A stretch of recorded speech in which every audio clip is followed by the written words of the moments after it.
Strange twist in the Russia investigation, and it has the White House backpedaling big time. At issue is that infamous meeting involving Donald Trump Jr. and a Russian lawyer during the 2016 presidential campaign. KCAL9 political reporter Dave Bryan sorts out the latest White House explanation that occurred earlier today. Dave? Yeah, and this is all about the statement that was released about that meeting by Donald Trump Jr. The White House denied that President Trump dictated a statement to his son Donald Jr. about that Russia meeting, and the White House denied the statement released by Donald Trump Jr. was misleading. But the White House did acknowledge that President Trump weighed in on his son's statement like any father would.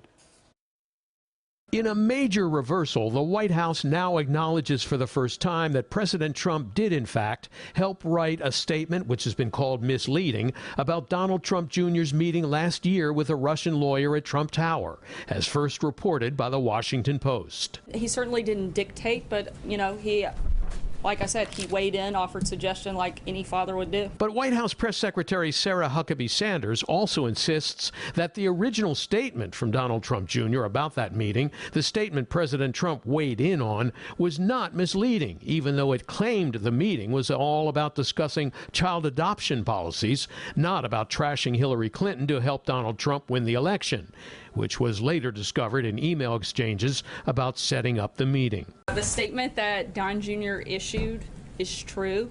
There's no inaccuracy in the statement. The president weighed in as any father would based on the limited information that he had. But that's a far cry from what President Trump's attorney was peddling after news of the secret meeting was first reported last month. The president didn't sign off on anything. He was coming back from the G20.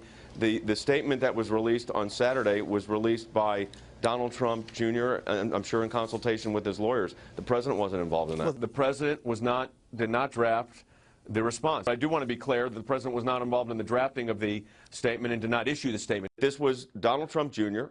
and his lawyers. The president was not involved in that. In fact, even President Trump echoed the misconception that the meeting was all about the child adoption issue. As I see it, they talked about adoption and some things. Adoption wasn't even a part of the campaign. But nothing happened from the meeting. Zero happened from the meeting. It was such a nothing. I literally wouldn't have remembered the meeting. Among those who also attended the nothing meeting were President Trump's son-in-law, Jared Kushner, and Trump campaign chairman then, Paul Manafort. It doesn't look good. Former federal prosecutor Bill Matea says the president's role in drafting the first misleading statement about the meeting for his son could set off alarm bells for special counsel Robert Mueller. Well, as a prosecutor, if somebody comes to you and tells you X, and in fact that's not true, and then you learn that somebody counseled them to do that, then you're going to look at not only the person that made the false statement, but the person that coached them or instructed them to basically obstruct justice. And leaders from both parties on Capitol Hill are also interested in following up on the new developments. If it's true, I think it is of serious concern, but we don't know that it is. The email chain shows that it was about the Russian government wanting to help the Trump campaign. When you put out a misleading statement, it's going to be hard to convince people to stop looking at other things. We'll make a judgment overall based on what the facts are. And as we've said over and over again, we're going to go where the facts lead us. Now, with this investigation proceeding on several fronts for an undetermined period of time, it appears the Trump administration will continue to be haunted by this issue for months or even a year or more. And every time a new development becomes public, it will be one more distraction for the White House and the Congress, slowing action on President Trump's legislative agenda. Lena? Yeah, Dave, speaking of which, in the aftermath of the bitter health care loss in the Senate, do you think that's affected the relationship between the president and Congress?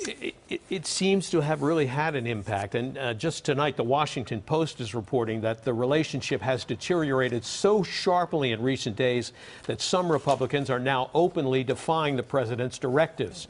And they're not just talking here about John McCain and Lindsey Graham. They've been criticizing a long time. Senator Lamar Alexander from Tennessee says he now intends to work with the Democrats to stabilize the insurance market and Obamacare.